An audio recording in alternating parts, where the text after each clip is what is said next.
I reassured myself that it was simply a matter of courtesy, remaining for those additional moments as my son gathered his books while Luca meticulously cleaned the piano keys was merely an act of courtesy. Yet I lingered far beyond the intended moment and far too frequently. Yet I invariably departed at languid pace. Luca has reached the age of 26.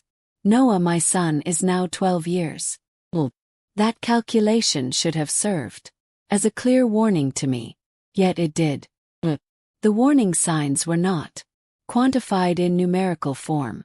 They lingered in moments of stillness, in silences that lingered far too long. Luca had a remarkable way of lingering in our conversations, never hurrying to bring them to a close even as the next student awaited just outside in the hallway. The piano studio occupied a modest space on the second floor of a building, its air thick with the scent of aged books and linseed oil. One window remained perpetually half open, allowing dust to drift through the air, as if it were something divine. As Noah engaged in his play, I would settle into the corner chair, finding interest in the pages of a book. Yet I was attuned to the sounds around me, not solely to the melodies, to the sound of his voice. Luca's voice flowed softly, imbued with a patience that wrapped around each word, its melody transforming even the act of correction into a gentle invitation. He never lifted it, never. Even as Noah faltered on the same note, thrice in succession he would lean in, with a subtle grace press the key, softly, and utter, "Try again." After the lesson concluded for the first time, I inquired about which piece Noah ought to focus on practicing. A seemingly innocuous inquiry. He perched on the bench, casting his gaze upward toward me, a smile gracing his lips. "Anything that stirs his soul," he remarked. Method is essential, yet it is the essence of feeling that endures." Nodded, yet remained still, my feet anchored to the ground, hesitating to approach the door. He did not either. That was everything. "Please hold on for a moment." Yet it echoed in my mind for hours on end. The second occasion I lingered. The rain fell steadily. Umbrella had slipped my mind. We lingered by the door, united in our anticipation for the rain to relent. He graciously extended his coat over our heads as he escorted us to the car. Replied, "No, we shall wait." And so we did, yet I found myself not truly pausing for the rain to cease. Lingered in anticipation, hoping to sense a spark within me. Indeed I did. He began to extend an invitation for tea, perpetually following the lesson. Not a single time prior, forever rooted in nature, always served in a glass cup, devoid of a handle, as if we were seated in a quaint European café rather than a cramped studio along Lincoln Street. He would pass it to me as if it were the most ordinary thing in the world, as if it were merely a trivial matter. Yet his fingers would lightly graze against mine, and it seemed to encompass all. That was kept it to myself. "It's not about the tea. It's not about how I began to favor skirts over jeans on Wednesdays. It's not about the added shine on my lips or the manner in which I would adjust my posture in the chair, anticipating a glance over his shoulder as Noah engaged in play. I reassured myself that my intentions were merely those of friendliness, a nurturing figure, a woman who has lost her spouse, filled with gratitude, yet a stirring within me began to awaken. It lacked any trace of maternal instinct. "Wednesday," he remarked. "Noah is making rapid progress." A smile graced my lips. "You possess a remarkable talent for teaching." A remark. He gazed at me lingeringly and gently times he spoke with a measured cadence. You can simply sense when someone is truly engaged. I swallowed. For the first time a thought crossed my mind. Was he referring to Noah, or perhaps a reflection on my own journey? Began with the delicate notes of sheet music, a modest, unassuming page. Noah had abandoned it on the stand, and just as I was about to seize it, Luca's hand shot out to claim it simultaneously. Fingers brushed against one another, only for a fleeting moment. Yet in that fleeting moment I lost sight of the fact that I was meant to be in my 40s and unseen. I lost sight of the fact that I was Noah's mother. He was at the age of 26. I was not. He remained unyielding. He kept his hand there as if no error had transpired. He lingered, with the page between us, extending the moment just a fraction too long, and smile. A genuine smile, impolite, unprofessional, cozy, intimate. Believe he's prepared for Chopin, he remarked. I nodded, though the memory of my response eludes me. All that occupied my mind was the delicate warmth lingering where our hands had touched. Oh, how I longed to experience it once more. That evening I returned home and sat down at my old upright piano, letting my fingers dance over the keys as I played the same Chopin piece Luca had spoken of. It had been years since I last played, not since prior to my husband's passing. Keys seemed unfamiliar as they rested under my fingertips, yet I continued to play. Regardless, this is not intended for practice, in remembrance, for yearning for him. In the following week I donned the blue blouse I had never imagined I would wear once more. It embraced me in every corner I believed I had abandoned. He observed. His gaze lingered on mine for a moment that felt just a heartbeat too extended. As Noah stumbled through the initial notes of his new composition, Luca softly placed his hand over my son's to soothe him. The same soothing caress, the same voice echoed. Try again. Yet it was I who found myself holding my breath. Following the lesson, Luca hesitated, reluctant to leave. He failed to inquire whether we had any questions. He inquired whether I had an affinity for Chopin. I agreed. He inquired whether I engaged in playing. Mentioned that I once did. He regarded me then not merely as a mother nor as a widow, but as a person who might still possess a melody within her. Would you care to join me for a game sometime? He inquired. A constriction gripped my throat. I would appreciate that. He offered a smile. Then remain here next week just for 10 minutes. After Noah has finished.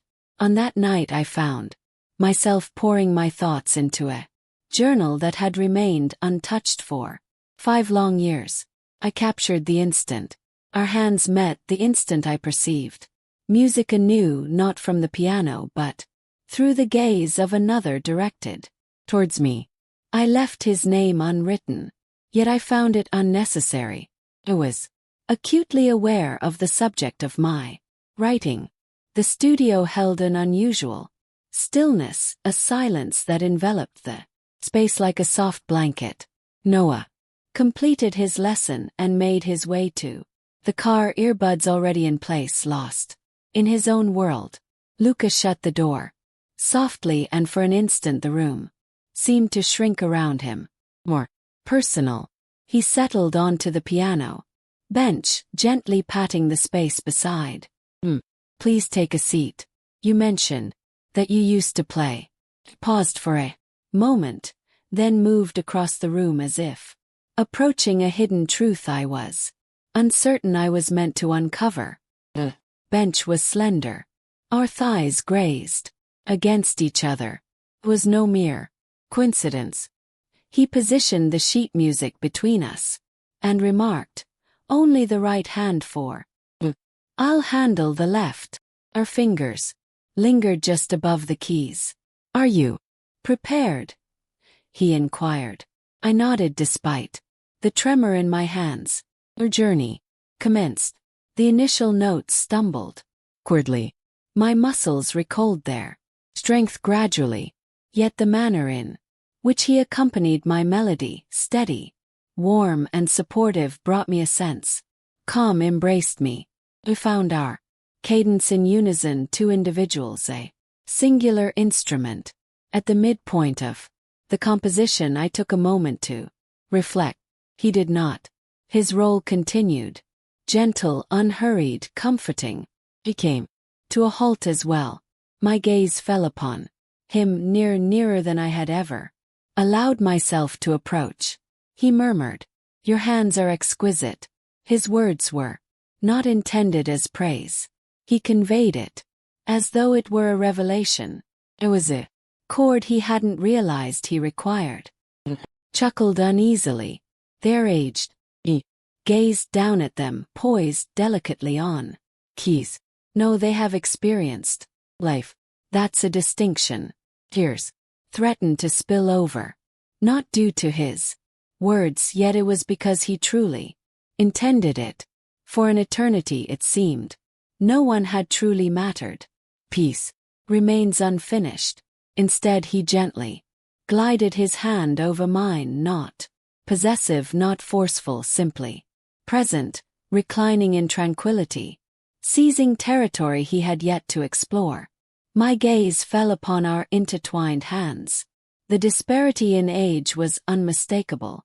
Yet in that instant the bond was equally present. I remained steadfast, refusing to retreat. He did not either. Outside, the rain began to fall. He extended his hand, flipping the page of the music with a deliberate motion. Yet we did not engage in play. He inclined his body toward me with deliberate slowness, his gaze fixed intently on my expression. With my eyes shut tight, I surrendered to the darkness, and even though he refrained from kissing me, not just yet, every sentiment a kiss might convey washed over me.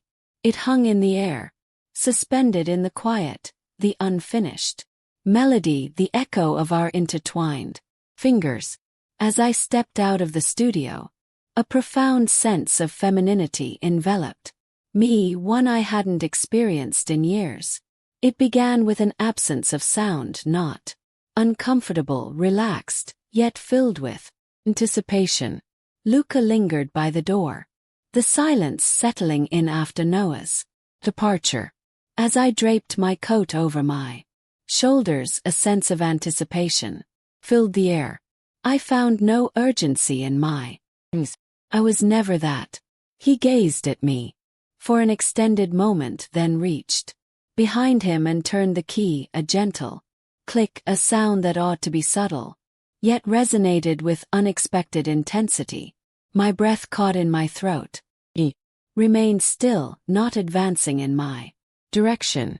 "Not at this moment. Today.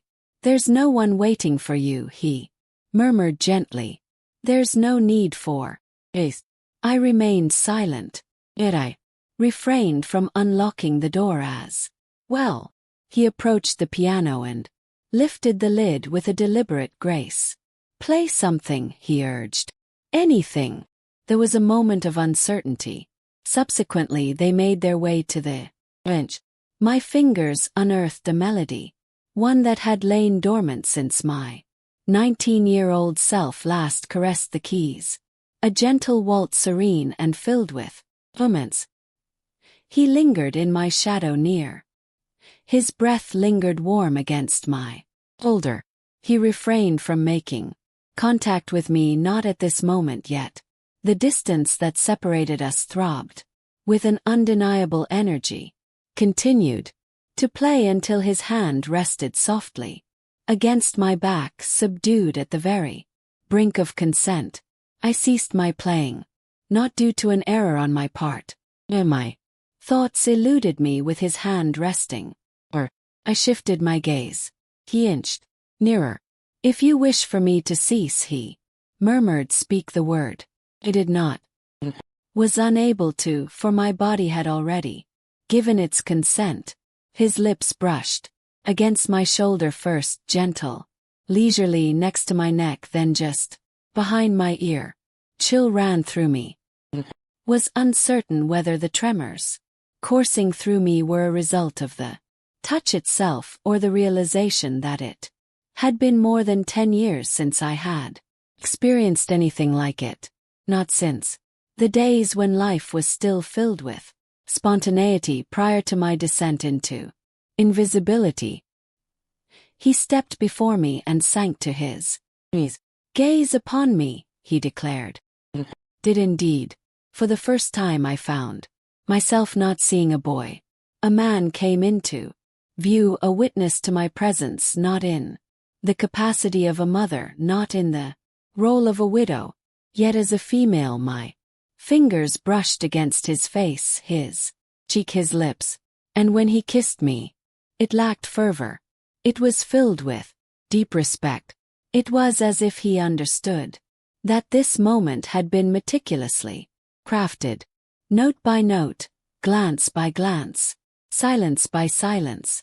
He made no request for anything further. I withheld it, not this moment, yet the door remained firmly shut.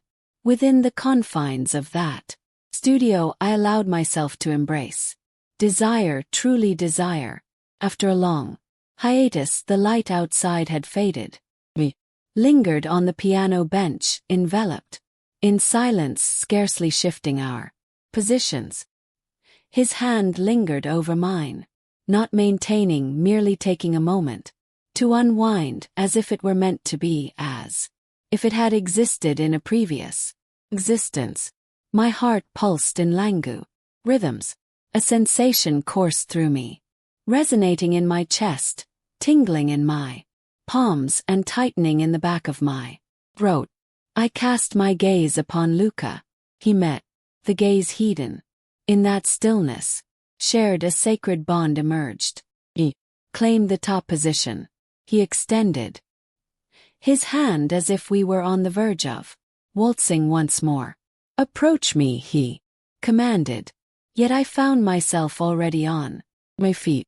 Our bodies converged as if they had long awaited the signal to unite.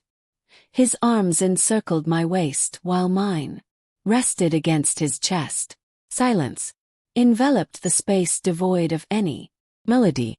Yet we advanced as if there were something at play, synchronizing with each breath. Contact responds to contact. I had lost touch with the sensation of being wanted without the expectation of action. To be embraced without restraint, to be gazed upon with a yearning indeed, but equally with reverence. As his lips met mine once more, my mind fell silent, failed to conduct an analysis, failed to prepare. I unlatched the door. Oral, physical recollection.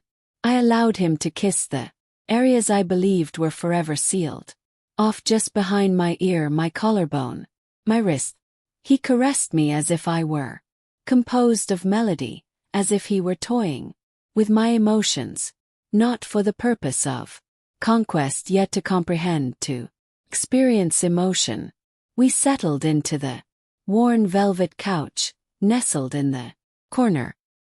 He took his seat first, extended his arms wide. I made my way toward him, knees quaking. Yet it is not born of fear. From the moment of release, years enveloped in silence, years devoted to motherhood, years spent treading lightly, spilled forth as I surrendered to the embrace of someone who sought not to mend my broken pieces, simply sense my presence, simply embrace me, simply understand me.